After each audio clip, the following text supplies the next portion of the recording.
Welcome to Week 8 of Barrington Sports Monday Night Hockey. I'm Simon Mason, and on tonight's show we have all the goals from University of Birmingham versus Clifton, as well as highlights from Wimbledon versus Reading. But first, we'd like to offer a huge congratulations to the England women's team, who were crowned Team of the Year at the Sportswoman of the Year Awards. They picked up the award on Saturday night ahead of Chelsea women's football team, England women's football team, and rowing pair Helen Glover and Heather Stanning. Fingers crossed they can keep up their winning form as they head off to Argentina for the World League finals in December. Back with the hockey, Investec leaders. University of Birmingham played host to a Clifton side looking to climb into a playoff position. Join our match commentator Charlie Brougham for the best of the action. Clifton played out of defence up that left hand side, but it's picked up by the University of Birmingham. Now they've got to try and play it out of this tight corner, but Clifton have won it back over. Now here's a good opportunity for Clifton if they can shift it right. There's space on this right hand side. It's a 3-on-2 situation, now a 3-on-1, and it's a goal. Clifton have the early lead here.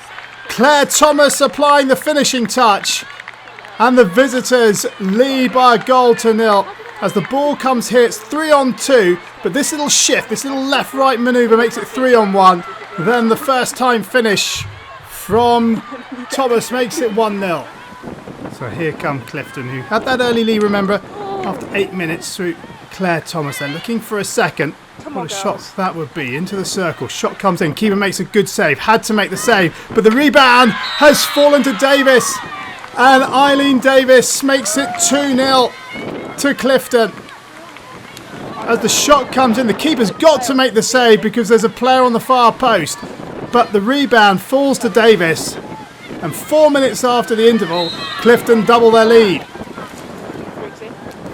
So a penalty corner for Birmingham. Can they reply instantly? Yes, they can!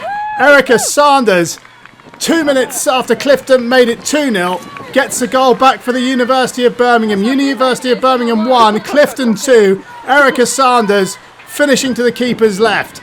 Game on now. Oh, that's horrible. I'll get back for about 10 to 7. Birmingham have it once again. Here goes Lily Owsley. Owsley driving at the Clifton defence. She's got support left and right. Hunt to the right. Sanders to the left. She's gone left and Sanders makes it 2-2. What a couple of minutes for Erica Sanders and the University of Birmingham. 2 goals in 3 minutes and the league leaders are back on level terms. Options left and right. Goes to the left and Sanders finds the finishing touch. So another penalty corner and it's Sanders once more from the top of the circle. Can you believe it? Erica Sanders scores a 6-minute hat-trick to turn this game on its head. University of Birmingham now leading Clifton from 3 goals to 2. They've come from 2 down in 6 minutes. Brilliant stuff. And Lily Owsley is going again. Lily Owsley has Hunt to her right hand side. She's found Holly Hunt. Holly Hunt 1-on-1 with the keeper. This for 4-2. Good save from the keeper. Here come up the follow-up defenders and it's a stroke. A stroke has been given away. Sanders then to complete a remarkable second half for the University of Birmingham, and she finds the bottom corner and makes the game safe for the home side. University of Birmingham 4, Clifton 2. What a second half from the league leaders. Brilliant stuff from Sanders and the University of Birmingham. And Birmingham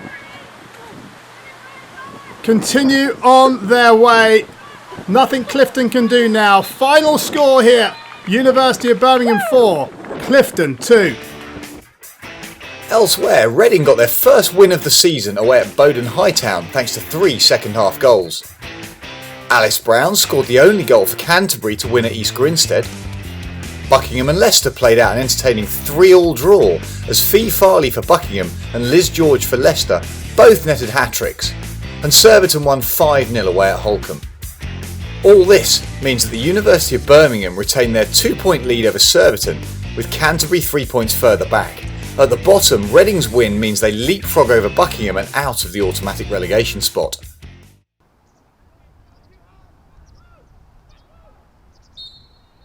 Now to the Men's Premier League and to Wimbledon as Reading were the visitors. Wimbledon went into the match in 3rd place, 1 point ahead of Reading. A victory would be crucial if either side have realistic ambitions of chasing down the league leaders. Over to Charlie Brougham for the match action. So it's an early penalty corner for Reading. Got Richard Mantell to the left castle. It is Mantell, and it is an opening goal for Reading. Wimbledon 0, Reading 1 in the 2nd minute, and Richard Mantell is the goal scorer.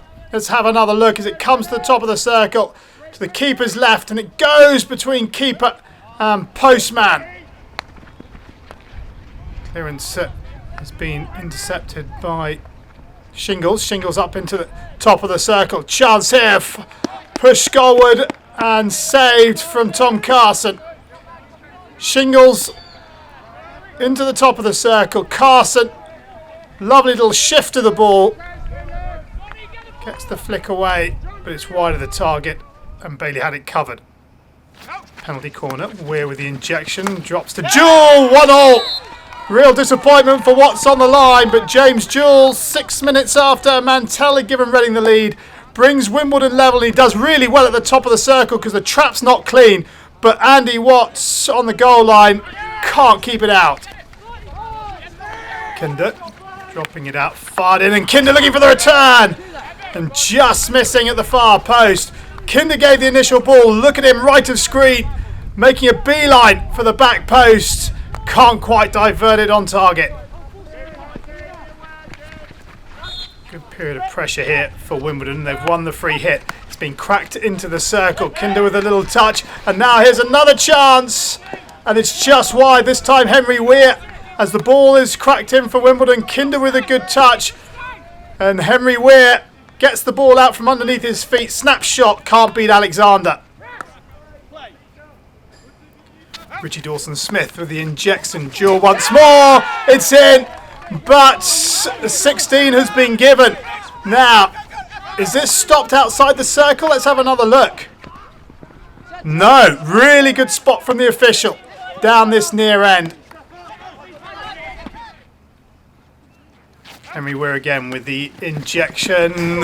And that one's over the top. And Alexander might well have had that covered anyhow.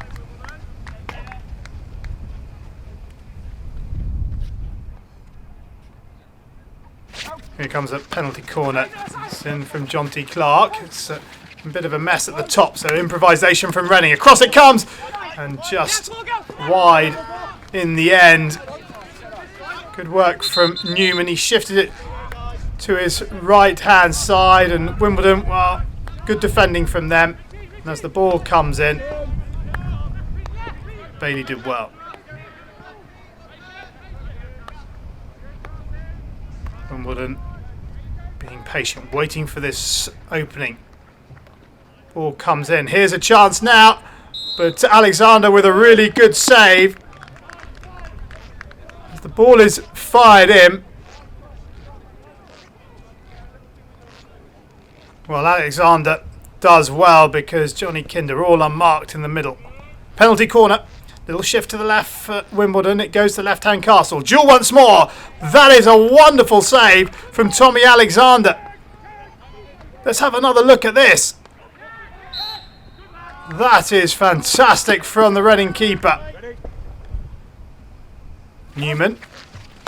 Mantell. 2-1. Richard Mantell gets his second of the game. And 20 minutes remain for Wimbledon to find yet another reply. Again, between keeper and postman. Round the back it comes. This is Sloane. The ball up towards the halfway line. It's been lost, and a chance here for Reading. Boone on the reverse stick, and it's just over the top. Really close to a third goal here for Ben Boone, as Wimbledon lost it in the middle of the park. Phil Roper losing it. Boone getting it out onto that reverse stick side, and the tomahawk shot just over the bar. Another penalty corner. Again, it's Jewell, and Alexander does well, and he does really well a second time. Jewell with the flick, takes a little deflection, does it? Good left-hand save. The follow-up, that's a fantastic save. Oh, what a miss on the far post that is from Henry Weir. Andy Watts, and that is the final whistle, and Reading have a really good road win. Final score, Wimbledon 1, Reading 2. It was very, very tight, and certainly towards the end there, it was sort of a lot of tough defending that we had to do. But I think we were really, really pleased with how we limited their chances, particularly in the first half, and obviously took our chances. So really pleased with the result. It keeps us climbing up the table, which is where we want to be. Obviously, we want to make sure that we're in that top 4 spot for the playoffs at the end of the season, and that certainly is a really important result for us to do that, because we know that Wimbledon will certainly be up there, and 3 points away from home against them is really great news. Hampstead and Westminster came from a goal down to beat Beeston, scoring twice in the last 15 minutes. Holcombe beat league leaders Surbiton by 3-1 thanks to a goal from Nick Catlin and a brace from Gareth Andrew. East Grinstead continued their good run of form to beat Canterbury 4-3, and Peter Flanagan scored a hat-trick, including a last-minute equaliser as Brooklands Manchester University drew 3-3 with Cannock. At the top of the table, Holcombe's victory means that Surbiton's lead has been cut to just 1 point, with Reading and Wimbledon swapping places below them. At the bottom, Beeston slip into the relegation playoff place with Brooklands Manchester University and East Grinstead just ahead of them. Don't forget, there's still time to vote for your Women's Goal of the Month for September. Head over to barringtonsports.com for your chance to win a £100 voucher. In next week's episode, we'll have all the action from the local derby between Surbiton and Wimbledon, all the goals from Reading versus Leicester, the top of the table clash between Surbiton and the University of Birmingham, as well as the Men's Goal of the Month competition. Make sure you subscribe to Barrington Sports YouTube channel to make sure you don't miss out. And for more content, head over to galvanisedhockey.com.